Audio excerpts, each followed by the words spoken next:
Greetings, fellow skeptics and lovers of Western culture, in a way that's definitely not racist, and welcome back to the Circle Jerk of the Superior Minds, also known as the world's longest, most tedious podcast, in which I and a few of my friends, who definitely aren't Nazis, I swear, spend literal days getting mad as hell about women on the internet having unauthorized opinions about a comic book movie, including multiple very creepy comments about their appearance. But if you call us out, we will harass you on Twitter and send our legion of parasocially obsessed teenage fans to downvote bomb you and spam death threats at you. But we're not toxic, it's our fans. I mean, we won't do anything to curb or dissuade their actions, or take a moment to reflect on how and why we seem to have cultivated a far-right following, but I promise that's purely coincidence. Anyway, today we're going to be discussing historical accuracy in a movie set in the past. Not because we're particularly interested or well-versed in any aspect or period of history or anything, because we're not going to really discuss anything to do with the set design or costumes or weapons or dialogue or really anything that one can point to as an example of accurately portraying a period of history beyond the fact that there was a gay fella or a couple of black people in the movie and that made me viscerally uncomfortable.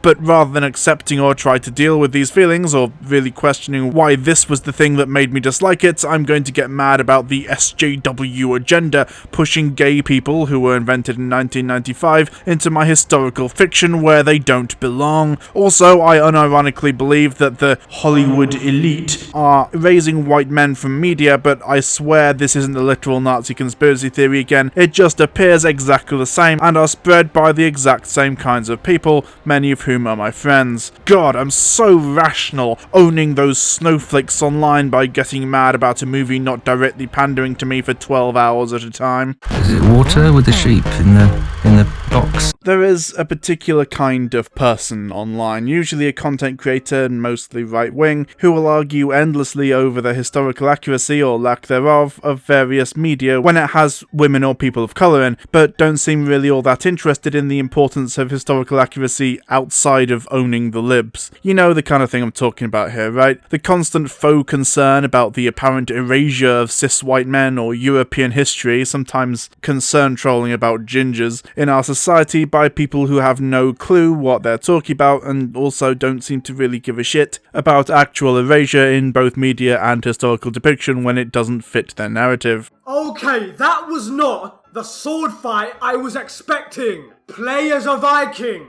Earn your place in the Asgard in our new LGBTQ-friendly game, Brokeback Creed, directed by Neil Druckmann. The attitude says so much, doesn't it? Winning the war? As if the fucking whites could have won anything without us? Oh, I sense resentment. I sense rage. I sense anti-white racism. I hate to say it, but I guess I have to. Some of those peoples being portrayed were fucking savages. I think there were very few parts for minorities because there were very few minorities written into TV and film. You're talking about American cinema, right, Anita? Because if you didn't get the memo, this is a majority white country, so our entertainment is, you guessed it, majority white. I do not have an issue with gay Vikings in this game, regardless of how funny and inaccurate it might seem. Because if one Viking told another Viking that he wanted to, quote, lay with him, he would be dead before he could count the 5 pixels in Assassin's Creed Valhalla. And here we have a photo of the actor. He looks cute. I've never seen him in any shows, so I can't speak to his acting ability. And this isn't to hate on him, but I do find it kind of strange why they felt the need to race swap this character, especially since this is, you know, it's an old English tale and legend. Just imagine for a second if they whitewashed, for example, a Native American tale. So many blacks in America are gun-wielding drug dealers. If blacks didn't develop a reputation for being more violent and criminal than any other race, then they wouldn't be written that way so much in entertainment. In my opinion, it should be all white males with some black characters, because there were black characters, there were African American soldiers, just not as many. But for historical accuracy, it needs to be accurate if you want to portray an accurate World War II story. This is insane. All reasonable people know that this is insane, but that is what people like this want Hollywood to be like. They don't want to talk about actual history. They want to erase it if it's problematic. We can only talk about things a certain way.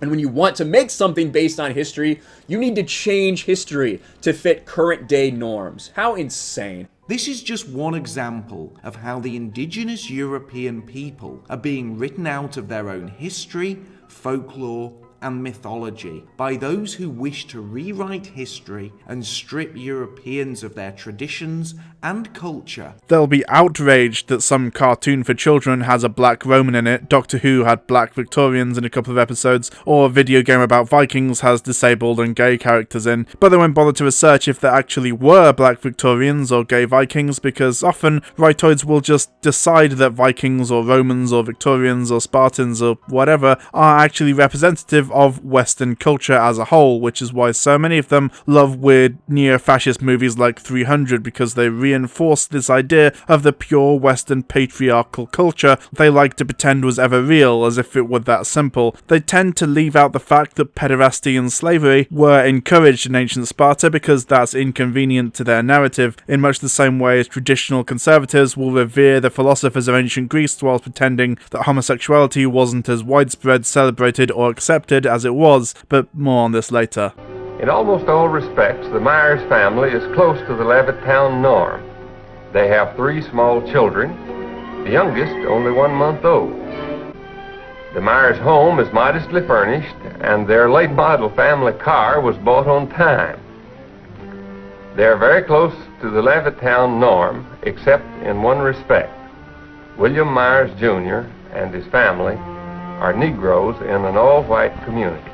The sorts of people who are definitely very much not racist, I swear, that you see on the internet are usually the first to cry hypocrisy when the left celebrates when certain characters in popular media are portrayed as woke, which according to these people basically means not a cis white straight man, as we covered previously, but opposes whitewashing of certain characters who were originally people of colour. Whitewashing is a whole thing we could get into, and maybe one day we will, but in the simplest possible terms, white people are and have been dominating and erasing people of colour from media for decades, if not centuries, and honestly, people of minority groups have been shafted by the mainstream for so long that the context of a black person being cast as Johnny Storm, for example, is a little different from that surrounding the casting of basically all of M. Night Shyamalan's Last Airbender movie, and the relative lack of diversity and prevalence of non-white people in prominent positions. It's like saying that affirmative action is in some way racist towards white people, whilst ignoring the reason it exists in the first place. Imagine 2 bowls of jelly beans sitting on a table, one running over with jelly beans and the other with what looks like a handful. The bowl that's running over represents the overabundance of roles for white actors and actresses in Hollywood, and the bowl with only a handful represents the roles for actors of colour in Hollywood. If you take a few handfuls of jelly beans from the bowl with an overabundance and put them in the other bowl with less, then nothing is harmed. The bowl with more jelly beans has a few less, but it still has more than enough. However, if you take even a single handful of jelly beans from the other bowl and place it into the overflowing bowl, then you've diminished and almost emptied it, emptying the well of roles from which actors of colour have to draw from. Hollywood further contributes to the unfair and racist imbalance within the industry. Actors of colour already have to be twice as good as white actors just to be chosen for an already limited pool of roles that are written for them. They shouldn't have to also compete with white actors just to play characters of colour. Especially controversial and relevant to us today is when it comes to talking about movies taking place in particular periods of time, or even featuring specific historical figures, of course. Tom Cruise in The Last Samurai springs to mind, as does Johnny Depp in The Lone Ranger. Anyway, it's usually at this point that reactionaries will interrupt and insist that,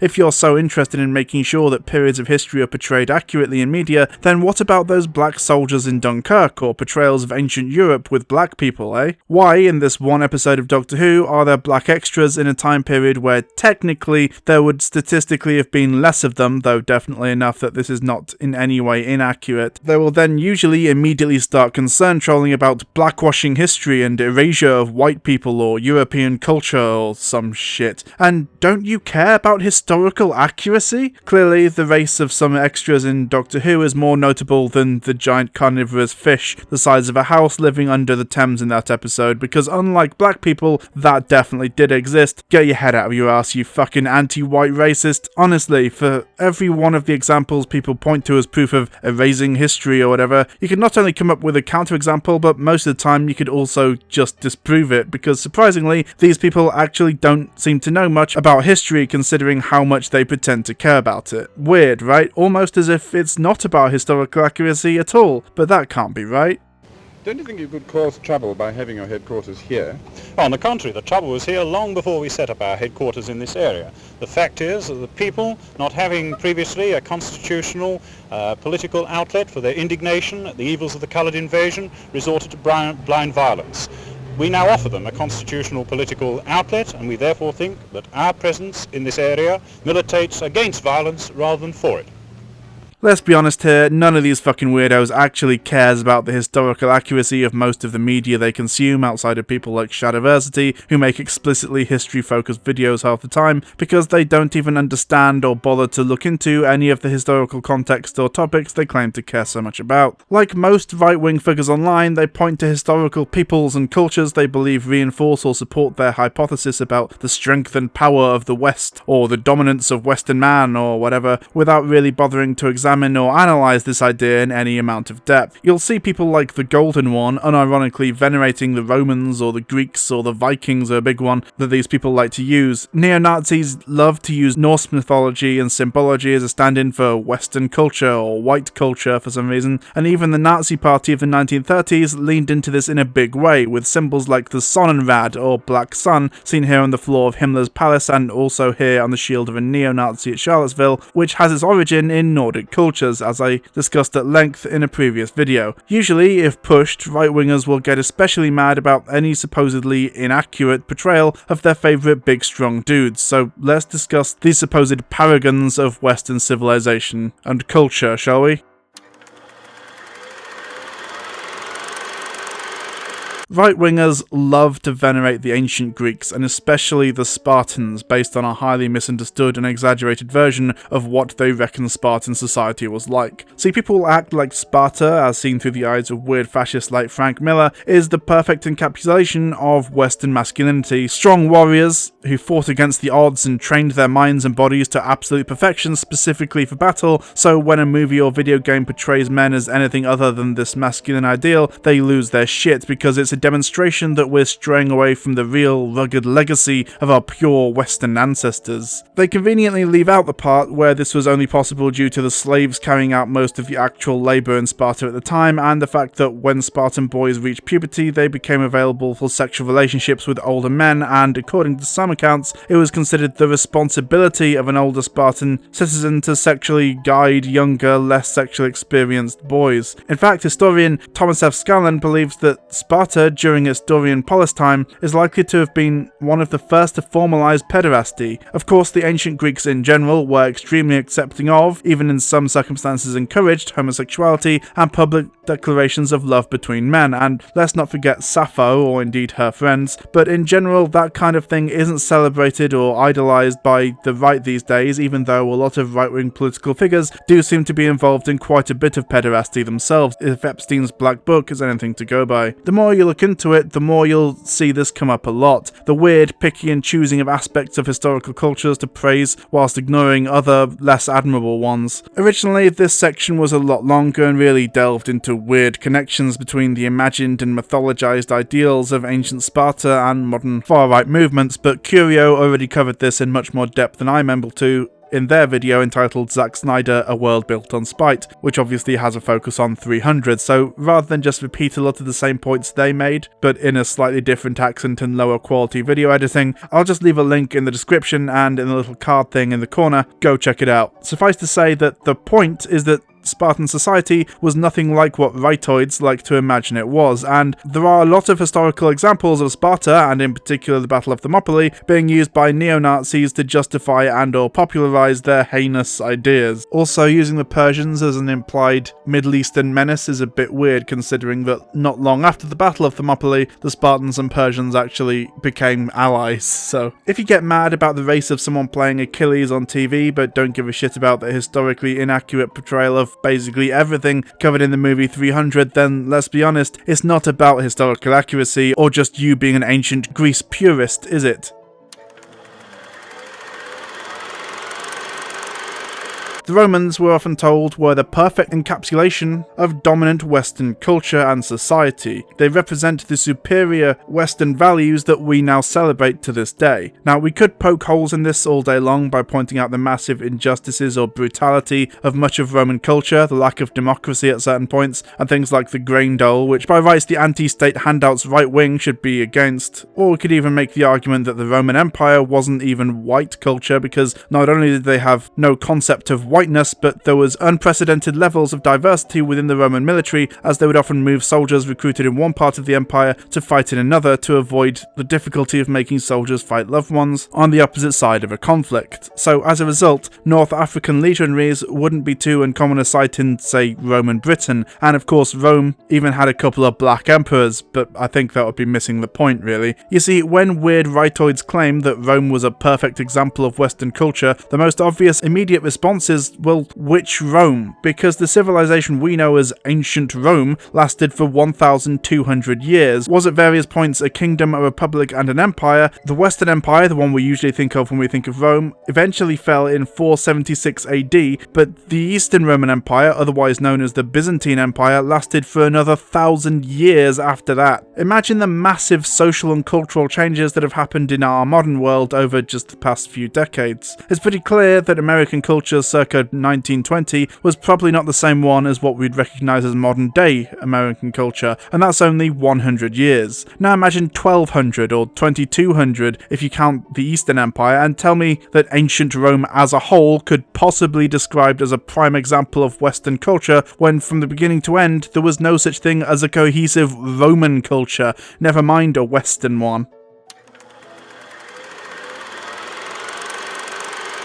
There's a lot we could talk about when it comes to the portrayal of Vikings in media and the weird revisionism the right like to perform on them, venerating them as the encapsulation of Western masculinity in much the same way as they do with the Spartans, but rather than just repeating myself here, going into the way that rather than this hyper-masculine ideal, in many cases Viking men were seen as less manly than Britons at the time because they washed and took care of their appearances, and no, I'm not joking. I think it would be more effective to give specifics, so I'd like to talk about Assassin's Creed Valhalla, which, to be perfectly clear, I haven't played because, in my opinion, Assassin's Creed hasn't been that good since Black Flag and the TV show Vikings, and the reactionary outrage surrounding them. Specifically two issues, those being the existence of gay Vikings and people taking offence to a disabled character being treated particularly uncharitably and being referred to as disfigured, with some pointing out that this is historically inaccurate because homosexuality and disability were not tolerated by the Vikings, prompting many of us to ask why anyone would bother to venerate or celebrate Viking culture if it lacked such empathy, but of course I imagine that intolerance and bigotry are just further proof of the Vikings' pure Western masculinity or some shit. Anyway, both of these arguments, much like every attempt to treat the Vikings like they were anything other than a fascinating but flawed people like most ancient cultures, are built on a foundation of idealistic revisionist bullshit. We don't have time to go into a whole thing on Norse culture right now, or even really that the word Viking is a misnomer in itself, but suffice to say that making generalizations like portrayals of gay or disabled Vikings are historically inaccurate is something that may seem easy and intuitive for a modern Western gamer to say, but as always, the truth is significantly more complex. Let's briefly go over both of these apparent inaccuracies or woke virtue signals, shall we? Heave ho to the beat of the drum. We are Vikings tall and strong, sailing across the sea. The Vikings did, in fact, have extensive knowledge of homosexuality, although it was by no means as accepted as it was within, for example, ancient Greek culture. However, the problem is that much of our understanding of Norse culture is filtered through later Christian accounts, so it's unclear how much we know about them can even be considered accurate. As historian Gunora Halakava put it, my personal research into homosexuality in the Viking Age shows clearly that the Vikings had words, and therefore mental constructs and concepts, of same-sex activity. However, since the needs in agricultural or pastoral living require reproduction, not only to work the farm, but also to provide provide support for the parent in old age, it was expected that no matter what one's affectional preferences were, that each individual would marry and reproduce. One's sexual partners mattered little so long as one married, had children, and conformed at least on the surface to societal norms so as not to disturb the community. Those Scandinavians who attempted to avoid marriage because of their sexuality were penalised in law. A man who shunned marriage was termed fudfloggy, I don't know, man who flees the female sex organ, while a woman who tried to avoid marriage was flanfluga, she who flees the female sex organ. The evidence of the sagas and laws shows that male homosexuality was regarded in two lights. There was nothing at all strange or shameful about a man having intercourse with another man if he was in the active or manly role. However, the passive partner in homosexual intercourse was regarded with derision. It must be remembered, however, that the laws and sagas reflect the Christian consciousness of the Icelander or Norwegian of the 13th and 14th centuries, well after the pagan period. The myths and legends show that honoured gods and heroes were believed to have taken part in homosexual acts, which may indicate that pre-Christian Viking Scandinavia was much more tolerant of homosexuality, and history is altogether silent as to the practice of lesbianism in the Viking Age. So it's not like gay Vikings didn't exist or were necessarily shunned, it's just that they didn't like bottoms because they considered them unmanly, which presumably means that they didn't conceptualise or learn about power bottoms, which is rather sad, and so long as you eventually went and got married and had kids for the good of the community, you were generally not punished for homosexual acts earlier in life. Now, obviously, this is still fucked up, and I don't condone it, but the fact remains that it is perfectly reasonable for a young gay Viking couple to exist, and perhaps the bottom would be considered unmanly, but generally it's not like it would have caused a huge amount of upset, or portrayal of this could be called unrealistic or historically inaccurate or pushing a woke agenda or whatever, unless they're shown as living together eschewing traditional family units. Gay Vikings existed and may not have been entirely accepted, but wouldn't necessarily have been shunned or ostracized either. Heave ho to the beat of the drum. We are Vikings tall and strong, sailing across the sea. Why be so upset by a character being called disfigured or stigmatizing disability in a game set in a period where parents would kill their disabled kids? It is a genuine question I have seen asked, and the simple question is that this game is made for an audience of modern people who don't feel the same way as ancient Viking warriors, and also that it was a very small amount of people going on about that instance of ableism because it's a character description in an Assassin's Creed game in 2020. Who fucking cares at this point? However, for the sake of argument, let me just deal with this idea that disabled people were just shunned and disabled children were killed on the spot. It is true that there's a lot of evidence of this happening, however, often this decision was taken by the community rather than the parents as to whether the child could contribute or would be a burden, and we have evidence of at least one disabled Norse warrior gaining prominence and power, overcoming massive odds. Ivar the Boneless, who historians mostly agree had some kind of illness like brittle bone disease or else was simply missing limbs, but regardless, Ivar successfully invaded Anglo-Saxon Britain despite suffering some kind of disability, likely from birth, considering that he is said to have been cursed with his predicament by the gods due to the circumstances of his conception. So again, disability was not by any means accepted or normalised, but equally nor was it entirely unheard of for a disabled person to exist and command respect or power within Norse society. And if one were to call Ivar the Boneless a deformed creature, I'm sure he wouldn't take kindly to it either, though unlike random shitters on Twitter, he might have a more direct manner of dealing with critics.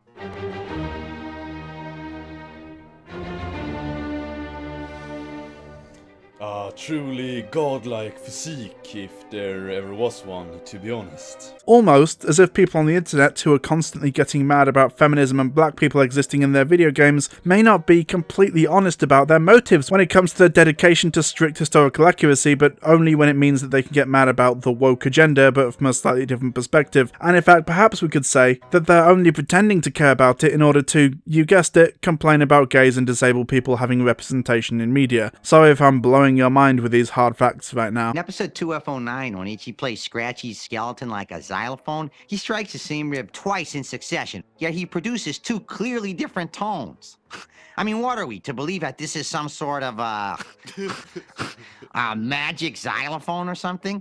Boy, I really hope somebody got fired for that blunder. It probably comes as no surprise to most people that this concerned trolling about historical accuracy is part of a larger trend that are being targeted and specific nitpicks in lieu of any legitimate criticism, basically just pointing to things like there is a minor error in a couple of frames of one scene of a Star Wars movie, or technically if you look really close at this piece of background art that most people will never even notice, you'll see that it's not 100% accurate to what a real bodybuilder's workout would look like. So here's the actual workout schedule in the game of Abby, and this is, I guess, outside the gym.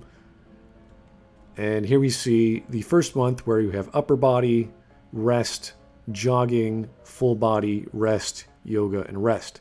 None of these have anything to do with building bulk in your biceps and triceps. These are just upper body exercises. It's not necessarily weightlifting.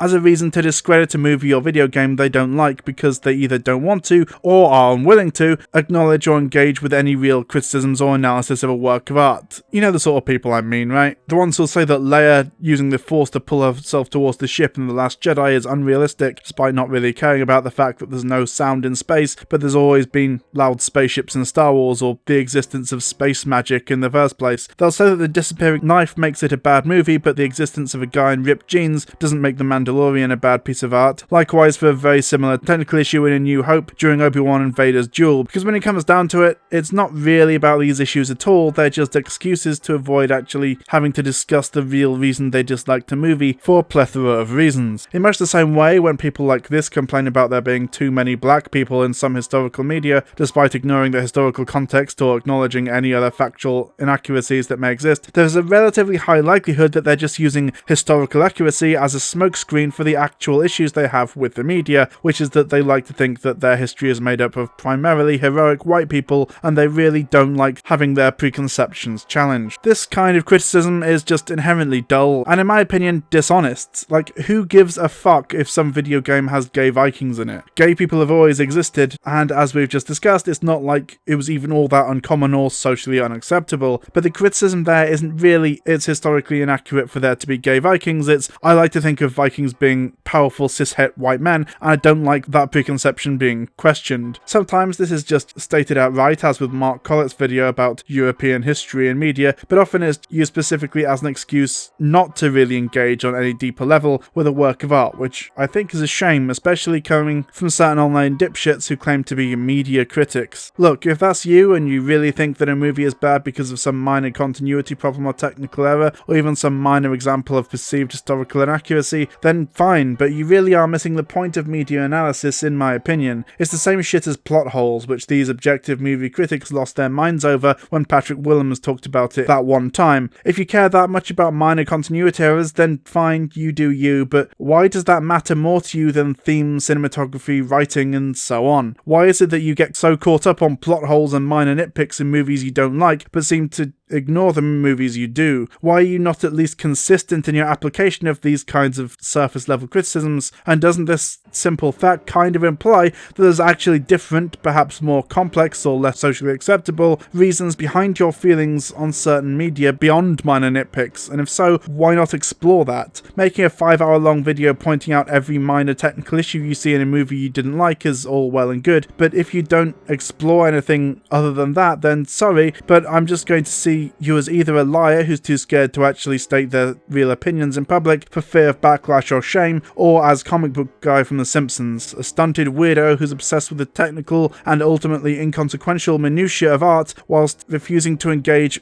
with any nuance, substance, or anything deeper than in this one shot, the knife looks weird, ding. Yeah, you know what it is. Black and yellow, black and yellow, black and yellow, black and yellow. Yeah. Honestly, feel free to have your own position or opinions on the importance of certain aspects of media, but don't pretend to care about historical accuracy if you're not in possession of all the facts and historical context, or at the very least be consistent about it, you know? If a minor inaccuracy is intolerable to you in a movie you hate for unrelated reasons, then it must also be intolerable in a movie you love, otherwise you're just being dishonest about the reasons you disliked a movie. I guess at the end of the day, it's a balancing act between scientific and or historical accuracy versus good storytelling, and as as a viewer, it's up to you to decide how much, if any, leeway you're willing to give a movie when it comes to that. But the point is that this is usually a personal decision taken based on context and preferences. If you're going to complain about a movie being historically inaccurate, then at least be consistent about it. Don't just use it as an excuse to hate any movie you just don't like for unrelated reasons, and crucially, if the only reason you claim to dislike a movie is due to historical inaccuracy or other nitpicks, especially regarding the fact that there's representation for people of marginalised groups, even if those people have existed historically at the time and place the movie is set, well, I'm going to be rather suspicious of your motives, to be honest. Also, maybe do a bit of research before getting into this kind of discussion, because if you're going to be sitting there complaining about historical accuracy based on what you reckon of history and you're wrong, well, you're going to look like a bit of a dickhead, aren't you? And finally, look, if you care about inconsequential shit like plot holes, slight technical errors, or indeed minor issues with historical accuracy, that's okay, but don't pretend that it's some objective standard by which to judge all media, because frankly, it's not. And if you continue to insist that it is, then sorry, but you're just making yourself look like a bit of a self-important, pompous idiot. You can have your opinions on things, but for fuck's sake, don't push them on anyone else or pretend to have any kind of authority on what makes good art, because as has been pointed out numerous times at this point, and again, I have no intention of getting into a debate over this, your opinion about a work of art is inherently subjective. Yes, even if you critique something through a very specific lens. Of course the Spartans are homophobic, racist and whatnot in the movie, because actual Spartans were so. There's something called history books.